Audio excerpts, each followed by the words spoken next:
I'm going to show you a video that one of our subscribers, one of our loyal subscribers sent us that, like I said again, it's going to knock your socks off. You know, it's going to blow your hair back. It really is.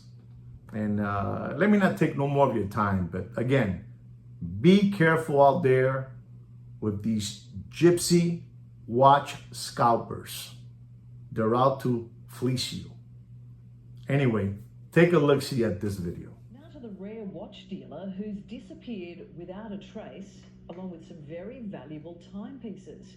Collectors who left their watches with Ian Tillman for safekeeping are now hundreds of thousands of dollars out of pocket, and the hunt is on to find him before time runs out. For some, they're more than timekeepers that sit on your wrist. They're fashion statements. They're collector's items, they're investments. Some of these watches are rarer than diamonds. James Wallace collects them, but he also buys them and waits for the value to grow. He paid Sydney business Watches R Us $103 grand for 3 Rolexes at the start of this year. Things didn't add up by late January. I thought, well, you know, these watches should have been flown into the country. I should have them. But he just always had an excuse. He was away. He was uncontactable for little periods of time.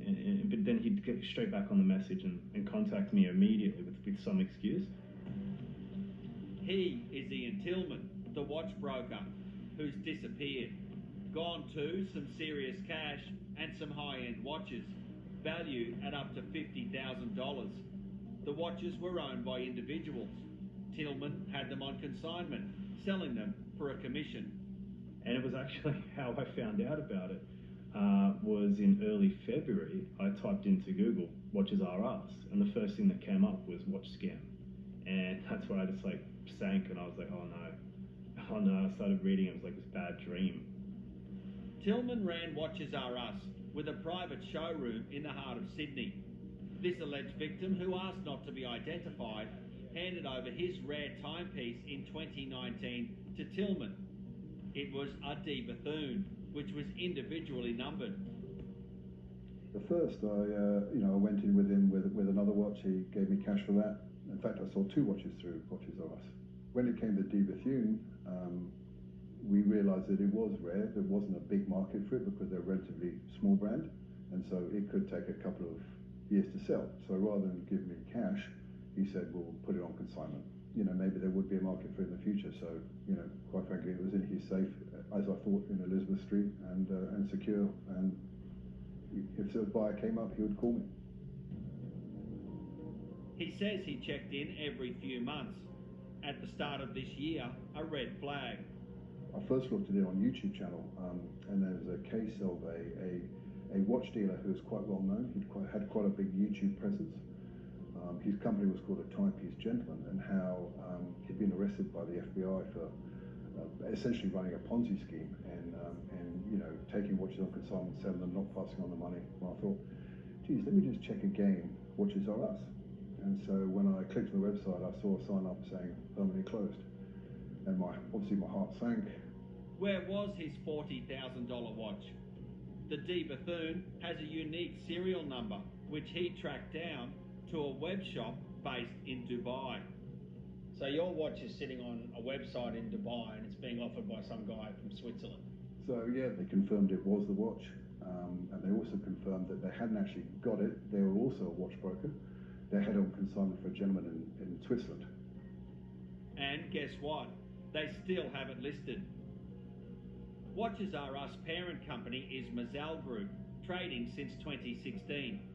Ian Tillman was the frontman, but he ceased as a company director on February 7 this year. It went into liquidation 9 days later, on February 16. The liquidator's report showed $68,000 left in the company bank account, which was immediately frozen.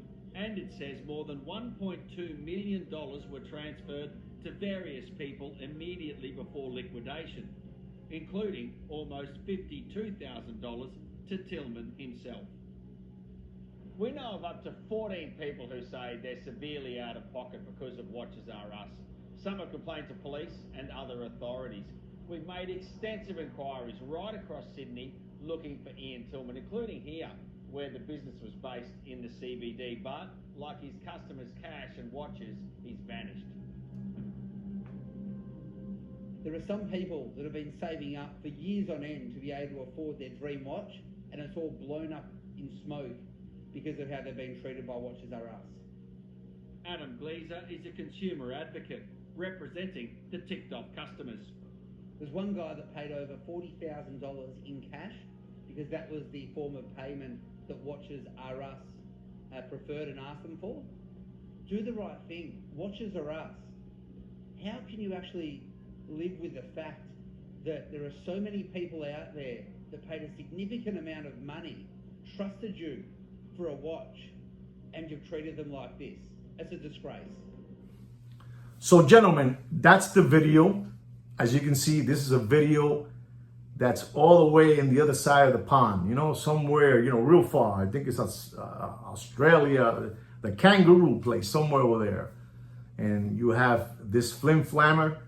They fleeced so many of the people's trust out of the country, Australia. It's an unbelievable video, as you can see.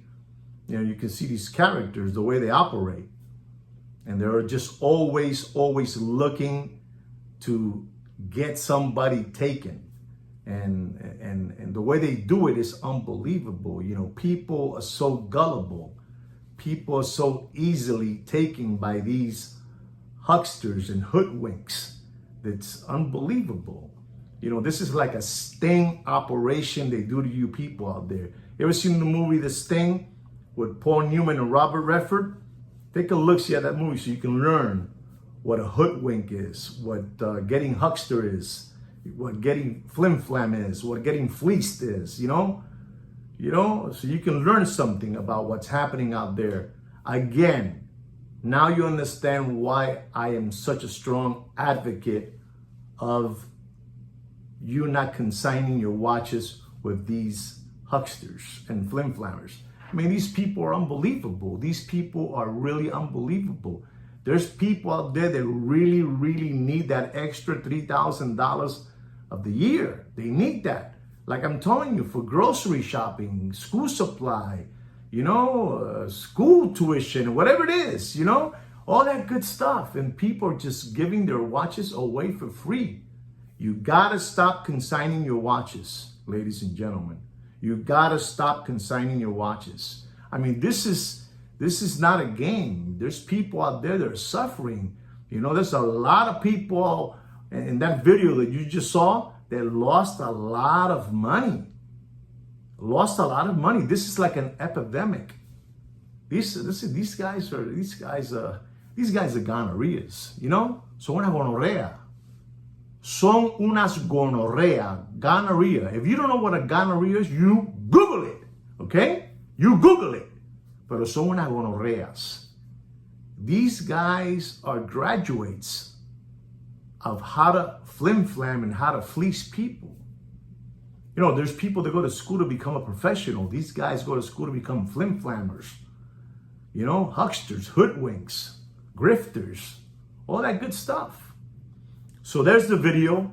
Share that video with that person that you care about that's still, you know, trusting all these, you know, toda esa gonorrea, all those gonorrheas out there. You know, share that video with them. Share with them. And this is a video, again, that one of our loyal subscribers sent to us. Anyway, guys, I hope, you know, this helps you out to understand and see the bigger picture of not consigning your watches. I really do. Okay? So don't forget to subscribe to our channel, like our video, and share our video. And like me and Kino say every week, take care and brush your hair.